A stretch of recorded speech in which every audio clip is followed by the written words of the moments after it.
好，我是小李子。你以为老板叫你做什么，你就要做吗？想当年，小李子刚进一家上柜公司不久，财务部和业务部的2位同事因为工作意见不合，大小事争吵不断。喂，公司订单是业务部接的，客户发票当然是你们开，财务部只负责收钱、付钱、账务核对，不要再凹我们哦。况且3天前才帮你们开过发票，结果是你丢到垃圾桶还是吃掉了，居然搞到客户发票消失。我靠，俺服了哟！你莫再听，你莫再讲。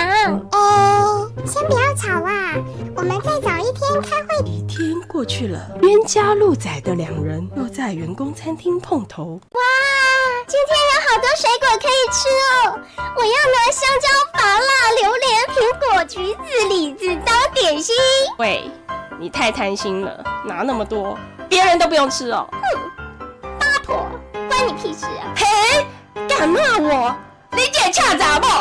我香蕉你的，芭乐是我的。八婆，拿来了！香蕉是我的，芭乐也是我的嘛。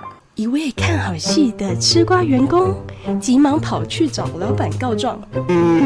叫他们2人及整个部门都给我进来办公室，连人事部、行政部、采购部，所有后勤单位也叫进来。你们这2个贪小便宜的人，你说了20定吗？抢水果，假大手赢啊！我就问，不干嘛不帮忙开发票啊？因为财务部人手不足，工作量已经超过极限了。对呀，业务订单也才10万，一点点的收入少得可怜哦。拜托，虽然订单很少钱，但我们业务要花很多时间和精力陪客户管嘛，也要交接的时候陪吃饭、陪喝酒、陪聊天、陪睡，很辛苦的。陪睡。是客户喝醉酒，要陪他们坐车回家，等他们安全进屋睡觉啦。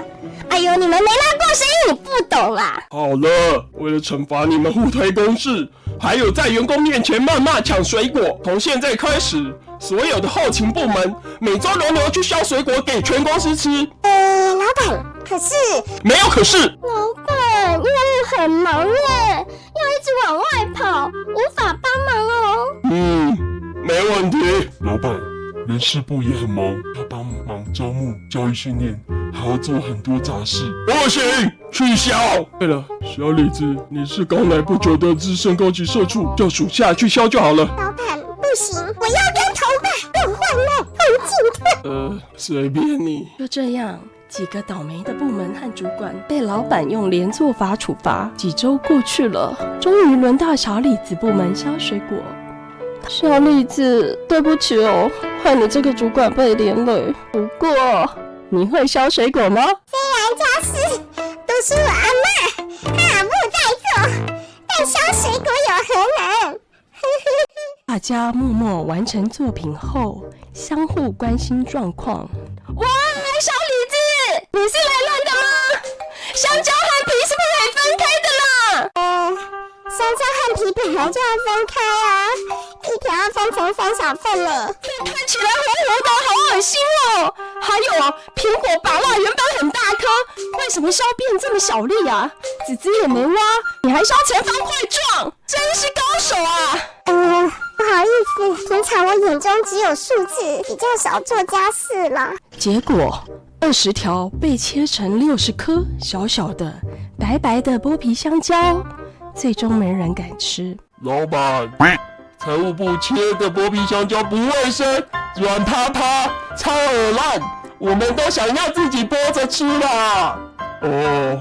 好吧，以后各部门都不用削水果了。小李子因祸得福，也造福大家不用再削水果了，终于可以安心回归工作岗位。